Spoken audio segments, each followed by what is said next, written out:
Hello friends, welcome back to my channel. ഇന്ന് ഞാൻ വന്നിട്ടുള്ളത് ബീഫ് സ്റ്റേക്കിന്റെ റെസിപ്പി ആയിട്ടാണ്. ഫസ്റ്റ് ടൈം ആണ് കേട്ടോ ഞാൻ ബീഫ് സ്റ്റേക്ക് ട്രൈ ചെയ്ത് നോക്കുന്നത്. നല്ല കിടിലനായിട്ട് വന്നിട്ടുണ്ടായിരുന്നു. അതുകൊണ്ട് തന്നെ നിങ്ങളായിട്ടൊന്ന് ഷെയർ ചെയ്യാമെന്ന് വിചാരിച്ചു. ഇതിന്റെ കൂടെ സെർവ് ചെയ്യാൻ വേണ്ടിയിട്ട് ഞാൻ കുറച്ച് പൊട്ടാറ്റോസും ബീൻസും ഒക്കെ റോസ്റ്റ് ചെയ്ത് എടുത്തിട്ടുണ്ടായിരുന്നു. കൂടെ തന്നെ ഒരു സോസും റെഡിയാക്കി എടുത്തിട്ടുണ്ടായിരുന്നു. അപ്പോൾ ഞാൻ അതും കൂടി ഈ വീഡിയോയിൽ കാണിക്കുന്നുണ്ട്. ഇത് കുക്ക് ചെയ്തെടുക്കാൻ വേണ്ടിയിട്ട് ഞാനിവിടെ കാസ്റ്റ് അയൺ സ്കില്ലറ്റോ ഗ്രില്ലോ ഓവനോ ഒന്നും യൂസ് ചെയ്തിട്ടില്ല. നമ്മുടെ നോർമൽ നോൺ സ്റ്റിക്ക് ഫ്രൈ പാനിൽ തന്നെയാണ് ഇത് ചെയ്തെടുക്കുന്നത്. അപ്പോൾ എല്ലാവർക്കും റെഡിയാക്കി നോക്കാൻ പറ്റുന്ന ഒരു റെസിപ്പി കൂടിയാണ്. വീഡിയോയിലേക്ക് പോകുന്നതിന് മുന്നേ നിങ്ങൾ ഈ ചാനൽ ആദ്യമായിട്ടാണ് കാണുന്നതെങ്കിൽ സബ്സ്ക്രൈബ് ചെയ്യാൻ മറക്കരുത്. അപ്പോൾ നമുക്കിത് എങ്ങനെയാണ് ഉണ്ടാക്കുന്നതെന്ന് നോക്കാം. ഇതിന് വേണ്ടിയിട്ട് ഞാനിവിടെ എടുത്തിരിക്കുന്നത് റിബ് സ്റ്റേക്കാണ്. പല ടൈപ്പിലുള്ള സ്റ്റേക്സ് അവൈലബിൾ ആണ്. ഞാനിവിടെ ഏകദേശം 250 ഗ്രാംസ് വെയിറ്റുള്ള ഒരു സ്റ്റേക്കാണ് എടുത്തിട്ടുള്ളത്. കുറച്ച് ഫാറ്റ് കണ്ടൻ്റ് ഉള്ള സ്റ്റേക്ക് എടുക്കുകയാണെങ്കിൽ നല്ല ടേസ്റ്റി ആയിരിക്കും.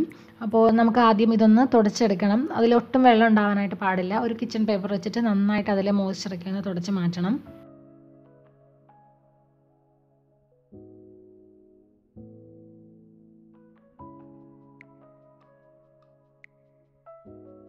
ഇപ്പോൾ ഞാനിത് നന്നായിട്ടൊന്ന് ഡ്രൈ ആക്കി എടുത്തിട്ടുണ്ട്. നമുക്കിനി ഇതിലേക്ക് കുറച്ച് ഒലിവ് ഓയിൽ ഒഴിച്ചു കൊടുക്കാം. ഏകദേശം 1 ടീസ്പൂൺ ഒലിവ് ഓയിൽ ഒഴിച്ചു കൊടുത്താൽ മതി. എന്നിട്ട് നന്നായിട്ട് അതിലൊന്ന് തേച്ച് പിടിപ്പിക്കണം.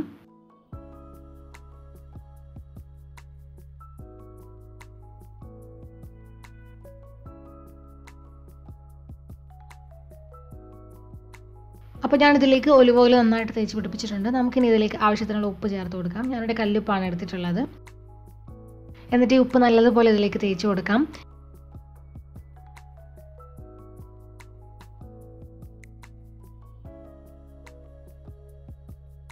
ഇനി നമുക്കിതിലേക്ക് കുരുമുളക് പൊടിച്ചത് ചേർത്ത് കൊടുക്കാം. നല്ല ഫൈനായിട്ട് പൊടിച്ചെടുത്തതല്ല, നമ്മൾ ഫ്രഷ് ആയിട്ട് തന്നെ ഒന്ന് ചതച്ചെടുത്തതാണ്.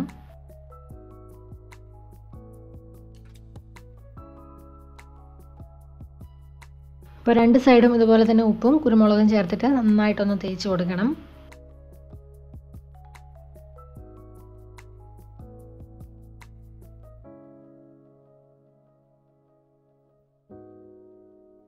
ഇപ്പോൾ ഞാനിതിന് രണ്ട് സൈഡും ഉപ്പും കുരുമുളകും നന്നായിട്ട് തേച്ച് പിടിപ്പിച്ചിട്ടുണ്ട്. നമുക്കിനി ഇതൊരു 30 മിനിറ്റ് റൂം ടെമ്പറേച്ചറിലൊന്ന് മാറ്റി വയ്ക്കാം. നമ്മൾ സ്റ്റേക്ക് കുക്ക് ചെയ്യുന്ന സമയത്ത് ഇതിനൊട്ടും തണുപ്പുണ്ടാവാനായിട്ട് പാടില്ല.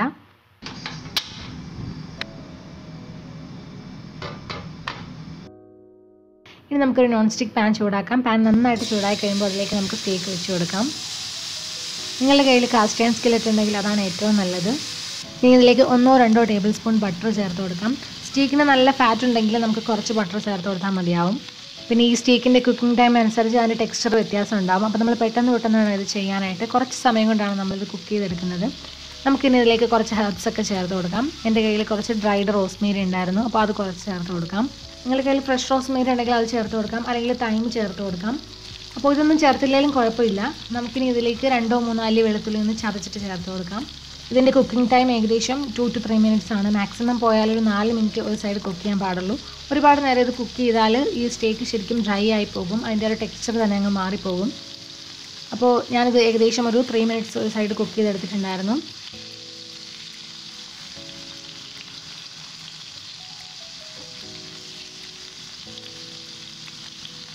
ഇപ്പോൾ ഇതിൻ്റെ ഒരു സൈഡ് ഞാനൊരു 3 മിനിറ്റ് കുക്ക് ചെയ്തെടുത്തിട്ടുണ്ട്. നമുക്കിനി ഇത് ഫ്ലിപ്പ് ചെയ്ത് കൊടുക്കാം. കണ്ടോ, നല്ല പെർഫെക്റ്റ് ആയിട്ട് വന്നിട്ടുണ്ട്. ഇനി അടുത്ത സൈഡ് നമുക്കിതുപോലെ തന്നെ ഒരു 3 മിനിറ്റ് കുക്ക് ചെയ്തെടുക്കാം. അപ്പോൾ ഇതിന് വേണ്ടിയിട്ട് കുറച്ച് തിക്നെസ് ഉള്ള സ്റ്റേക്ക് എടുക്കുന്നതായിരിക്കും നല്ലത്. ഒരുപാട് തിന്നായിട്ടുള്ള സ്റ്റേക്ക് എടുക്കാത്തതാണ് നല്ലത്. നമ്മുടെ അടുത്ത സൈഡും ഏകദേശം കുക്കായി വന്നിട്ടുണ്ട്. ഇനി നമുക്ക് ഈ പാനിലുള്ള ആ ഒരു ബട്ടർ ഒന്ന് ഈ സ്റ്റേക്കിൻ്റെ മുകളിലേക്ക് ഒന്ന് കോരി ഒഴിച്ച് കൊടുക്കാം. ഗാർലിക്കിൻ്റെ ആ ഒരു ഫ്ലേവറും ബട്ടറിൻ്റെ ഫ്ലേവറും ഒക്കെ നല്ലതുപോലെ കിട്ടാൻ വേണ്ടിയിട്ട് അതിലേക്ക് നമുക്കൊന്ന് കോരി ഒഴിച്ച് കൊടുക്കാം.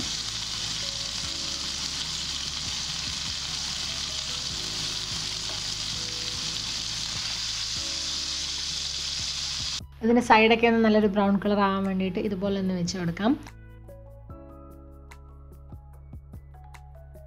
ഇപ്പം നമ്മുടെ സ്റ്റേക്ക് ഇവിടെ റെഡി ആയിട്ടുണ്ട്. നമുക്കിനി ഇതൊരു പ്ലേറ്റിലേക്ക് മാറ്റാം.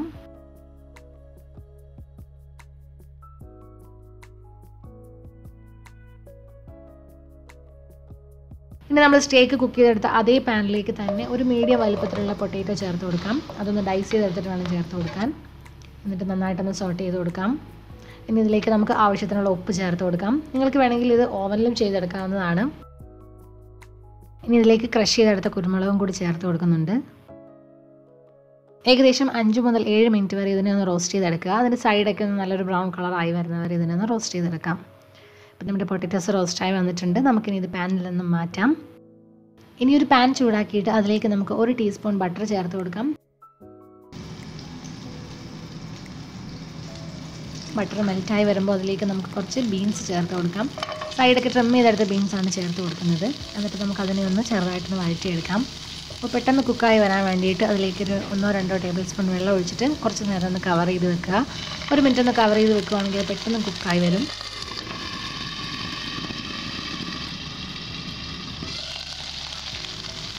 ഇനി നമുക്കിതിലേക്ക് ആവശ്യത്തിനുള്ള ഉപ്പ് ചേർത്തിട്ട് ഒന്നുകൂടെ ഒന്ന് മിക്സ് ആക്കി കൊടുക്കാം. ഇപ്പം നമ്മുടെ ബീൻസ് ഏകദേശം റെഡി ആയിട്ടുണ്ട്. നമുക്കിനി ഇത് സ്റ്റവിൽ നിന്ന് മാറ്റാം. ഇനി നമുക്കിതിൻ്റെ കൂടെ സെർവ് ചെയ്യാൻ വേണ്ടിയിട്ടുള്ള വൈറ്റ് സോസ് എങ്ങനെ റെഡിയാക്കുന്നതെന്ന് നോക്കാം. സിമ്പിളായിട്ടുള്ളൊരു സോസാണിത്. അതിന് വേണ്ടിയിട്ട് ഞാനിവിടെ ഒരു സോസ് പാൻ എടുത്തിട്ടുണ്ട്. അതിലേക്ക് നമുക്ക് 1 ടേബിൾ സ്പൂൺ അൺസോൾട്ടഡ് ബട്ടർ ചേർത്ത് കൊടുക്കാം. ബട്ടർ ഒന്ന് മെൽറ്റായി വരട്ടെ. മീഡിയം ടു ലോ ഫ്ലെയിമിൽ വെച്ചിട്ട് ബട്ടർ മെൽറ്റ് ചെയ്തെടുക്കാം. എന്നിട്ട് നമുക്കിതിലേക്ക് 2 അല്ലി വെളുത്തുള്ളി ചെറുതായിട്ട് ചോപ്പ് ചെയ്തെടുത്തത് ചേർത്ത് കൊടുക്കാം. ഇനി ഇതിലേക്ക് ഒരു ചെറിയ സവാള ചെറുതായിട്ട് അരിഞ്ഞത് ചേർത്ത് കൊടുക്കണം. എന്നിട്ട് അത് നന്നായിട്ട് വഴറ്റിയെടുക്കാം. സവാള നല്ല സോഫ്റ്റ് ആയിട്ട് വരുന്നവരെ ഇതിനൊന്ന് വഴറ്റിയെടുക്കണം.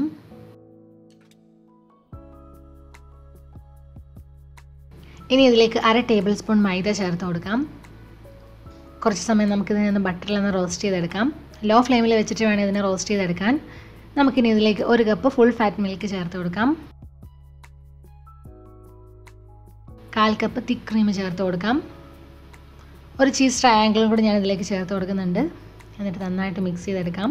എന്നിട്ട് ഈ പാല് നല്ലതുപോലെ ഒന്ന് തിളപ്പിച്ചെടുക്കണം.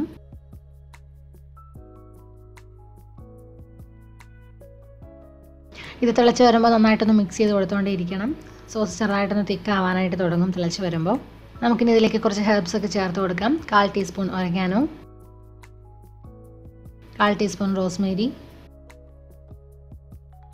ഇനി ഇതിലേക്ക് ആവശ്യത്തിനുള്ള ഉപ്പും കുറച്ച് കുരുമുളകും കൂടി ചേർത്ത് കൊടുക്കുന്നുണ്ട്. എന്നിട്ട് നന്നായിട്ട് മിക്സ് ചെയ്തെടുക്കുക. ഒറിഗാനോ ഒക്കെ ചേർത്ത് കൊടുക്കുകയാണെങ്കിൽ നല്ലൊരു ടേസ്റ്റാണ്. അപ്പോൾ നമ്മുടെ സോസ് ഏകദേശം തിക്കായിട്ട് വന്നിട്ടുണ്ട്. ഇനി ഇത് തണുക്കും തോറും കൂടുതൽ തിക്കായിട്ട് വരും. അപ്പോൾ നമുക്കിനി ഫ്ലെയിം ഓഫ് ചെയ്യാം.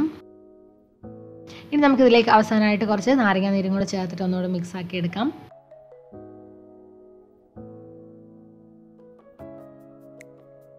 നല്ല ക്രീമി ആയിട്ടുള്ള വൈറ്റ് സോസ് ഇവിടെ റെഡി ആയിട്ടുണ്ട്. നമുക്കിനി ഇത് സ്റ്റേക്കിൻ്റെ കൂടെ സെർവ് ചെയ്യാം. നമുക്ക് ഈ സ്റ്റേക്കിൻ്റെ കൂടെ റോസ്റ്റ് ചെയ്ത് വെച്ചിരിക്കുന്ന പൊട്ടറ്റോസും ബീൻസും ഒക്കെ സെർവ് ചെയ്യാം. പല ടൈപ്പിൽ ബീഫ് സ്റ്റേക്ക് കുക്ക് ചെയ്തെടുക്കാം. റെയർ, മീഡിയം, അതുപോലെ വെൽ ഡൺ എന്ന് പറയുമ്പോൾ നല്ല കംപ്ലീറ്റ് ആയിട്ട് കുക്കായിട്ടുണ്ടാവും. അതിൻ്റെ ഉള്ളിൽ ഈ ഒരു പിങ്ക് കളർ ഉണ്ടാവില്ല.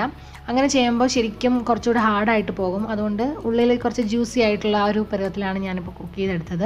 കട്ട് ചെയ്ത് നോക്കുമ്പോൾ അതിൻ്റെ ആ ഉള്ളിലൊരു പിങ്ക് കളർ ഉണ്ടാവണം. ഒരുപാട് ഓവർ കുക്കായി പോയി കഴിഞ്ഞാൽ ഈ ഒരു ടെക്സ്ചർ കിട്ടില്ല. അപ്പോൾ ഞാനിവിടെ ഒരു മീഡിയം ആ ഒരു റേഞ്ചിലാണ് കുക്ക് ചെയ്തെടുത്തത്. അപ്പോൾ എല്ലാവരും ഈ ഒരു റെസിപ്പി ട്രൈ ചെയ്ത് നോക്കണം. ട്രൈ ചെയ്ത് നോക്കിയിട്ട് അഭിപ്രായങ്ങൾ പറയണം. നിങ്ങൾക്ക് എല്ലാവർക്കും ഇന്നത്തെ റെസിപ്പി ഇഷ്ടമായെന്ന് വിചാരിക്കുന്നു. വീഡിയോ ഇഷ്ടമായാൽ ലൈക്ക് ചെയ്യാനും കമൻറ്റ് ചെയ്യാനും ഷെയർ ചെയ്യാനും മറക്കരുത്. അതുപോലെ ഈ ചാനൽ നിങ്ങൾ ആദ്യമായിട്ടാണ് കാണുന്നതെങ്കിൽ സബ്സ്ക്രൈബ് ചെയ്യാനും മറക്കരുത്. പുതിയ റെസിപ്പിയുമായിട്ട് വീണ്ടും കാണാം. Thank you for watching. By.